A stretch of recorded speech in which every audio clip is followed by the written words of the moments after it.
जय श्री कृष्ण। राधे राधे।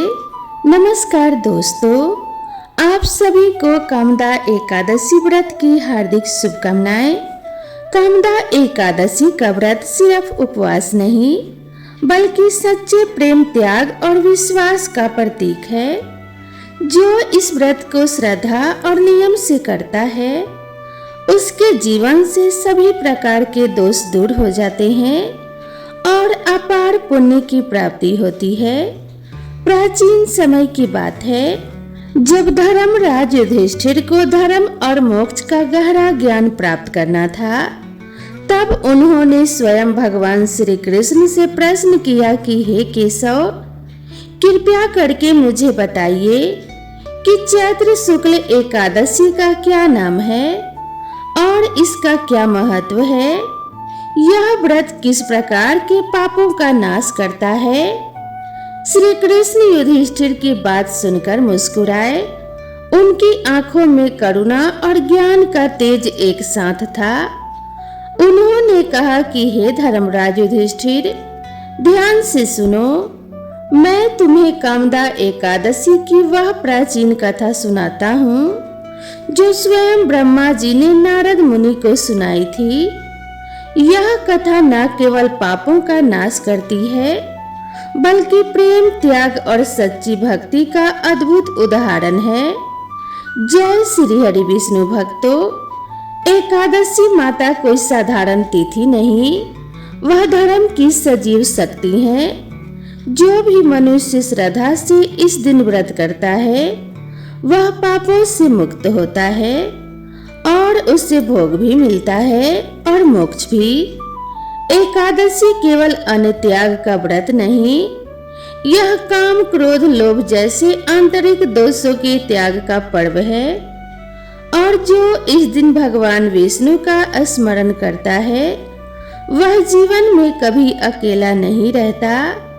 और फिर श्री कृष्ण ने एक ऐसी कथा सुनाई जिसने युधिष्ठिर ही नहीं आज तक अनगिनत श्रद्धालुओं के जीवन को प्रकाशित किया।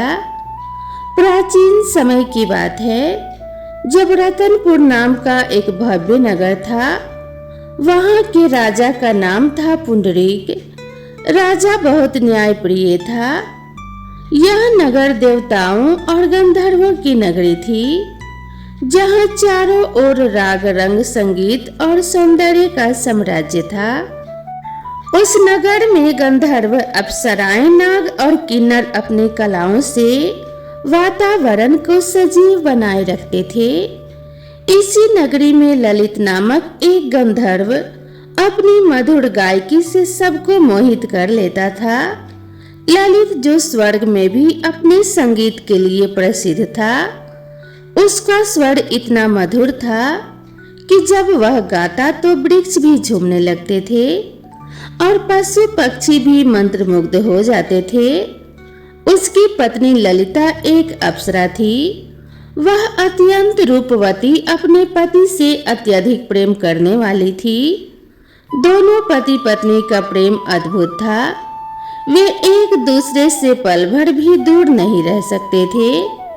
ललित जब भी कहीं सभा में गाने जाता तो ललिता की छवि उसके मन में रहती। यह प्रेम ही भविष्य में उसकी परीक्षा का कारण बना। एक दिन राजा पुंडरीक के दरबार में विशेष सभा आयोजित हुई। सभी कलाकारों को बुलाया गया। ललित को भी आमंत्रित किया गया। वह सभा बहुत बड़ी थी।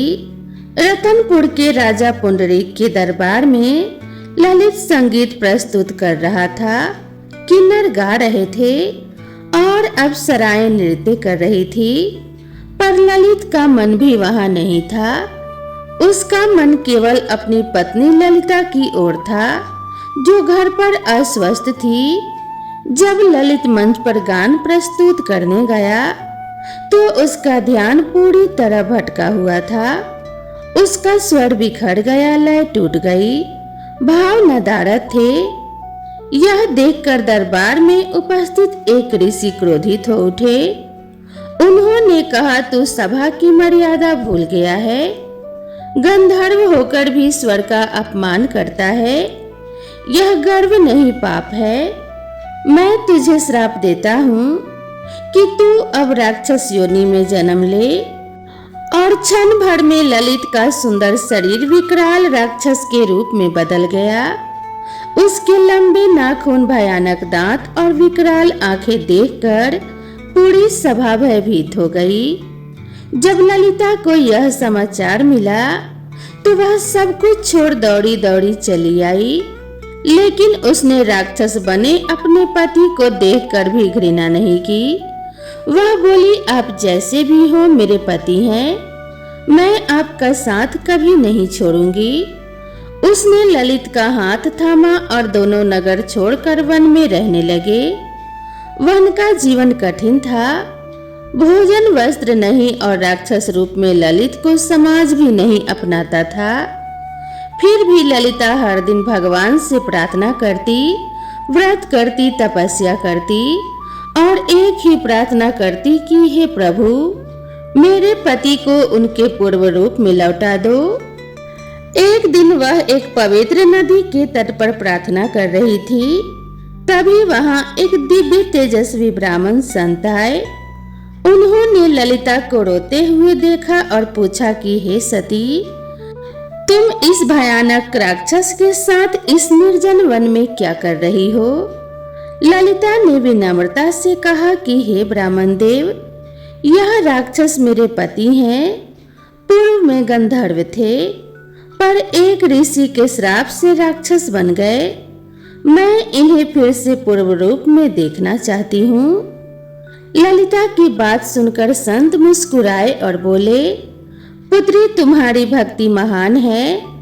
सुनो, चैत्र शुक्ल पक्ष की एकादशी कामदा एकादशी कहलाती है। यदि तुम श्रद्धा और नियम से उसका व्रत करो, रात्रि जागरण और भगवान विष्णु की पूजा करो, तो निश्चित ही तुम्हारे पति को मुक्ति मिलेगी। ललिता ने अगली कामदा एकादशी को विधि पूर्वक व्रत किया। उसने दिन भर उपवास किया, रात्रि में जागकर भगवान विष्णु का स्मरण किया, दीप जलाया, भजन गाए और अश्रु पूरित नेत्रों से प्रार्थना करती रही कि हे श्री हरि, मेरे प्रेम और भक्ति को स्वीकार करें, मुझे मेरे पति का स्वरूप लौटाइए। रात्रि बीत गई। सूरज की पहली किरण पड़ी ही थी कि एक दिव्य प्रकाश आकाश से उतरा। वह सीधे ललित के ऊपर पड़ा। प्रकाश में भगवान विष्णु की कृपा समाहित थी। ललित का राक्षस शरीर धीरे धीरे पिघलने लगा। कुछ ही क्षणों में वह पुनः अपने पुराने गंधर्व रूप में लौट आया, सुंदर, तेजस्वी और मधुर मुस्कान लिए। ललिता की आंखों से आंसू बहने लगे, पर इस बार वे आंसू दुख के नहीं थे, खुशी और कृतज्ञता के थे। इसके बाद दोनों ने मिलकर भगवान विष्णु का धन्यवाद किया, संत का आशीर्वाद लिया और भद्रवती लौट गए। वहां सभी ने उन्हें देखकर आश्चर्य किया और ललिता की भक्ति की सराहना की। भगवान श्री कृष्ण ने युधिष्ठिर से कहा कि हे राजन, इस कथा से यह सिद्ध होता है कि कामदा एकादशी का व्रत पापों का नाश करता है, श्राप से मुक्ति दिलाता है और प्रेम व भक्ति को सार्थक करता है। जो भी इस एकादशी का व्रत श्रद्धा और नियम से करता है, वह अपने जीवन के कष्टों से मुक्त होकर ईश्वर की कृपा प्राप्त करता है। कामदा एकादशी की जय हो। श्री हरि विष्णु भगवान की जय हो। भक्तों, चलिए अब सुनते हैं एकादशी माता के दिव्य उत्पत्ति की चमत्कारी कथा। बहुत समय पहले की बात है। सृष्टि के प्रारंभ में जब धर्म की स्थापना हो रही थी, तब त्रिलोक में अधर्म और पाप अपनी सीमाएं लांघ चुके थे। असुरों का आतंक बढ़ता ही जा रहा था। देवता असहाय थे, यज्ञ बाधित हो रहे थे और मनुष्यों का जीवन संकट में था। इसी समय मूर नामक एक भयंकर असुर का जन्म हुआ। उसका शरीर विशाल पर्वत के समान था और उसकी शक्ति इतनी प्रबल थी कि देवता भी उसका नाम सुनकर कांपने लगे। मूढ़ासुर ने तप करके अनेक शक्तियां प्राप्त की थी और फिर इंद्रलोक पर आक्रमण कर दिया। इंद्र, वरुण, अग्नि, यम सभी हार गए। देवताओं ने भागकर भगवान विष्णु की शरण ली और बोलने लगे कि हे नारायण, यह असुर संपूर्ण सृष्टि को निगलने चला है, आपकी ही शरण है।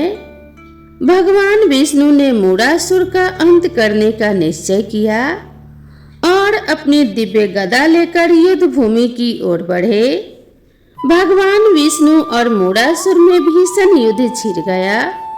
हजारों वर्षों तक युद्ध चलता रहा, लेकिन मूढ़ासुर थकता नहीं था।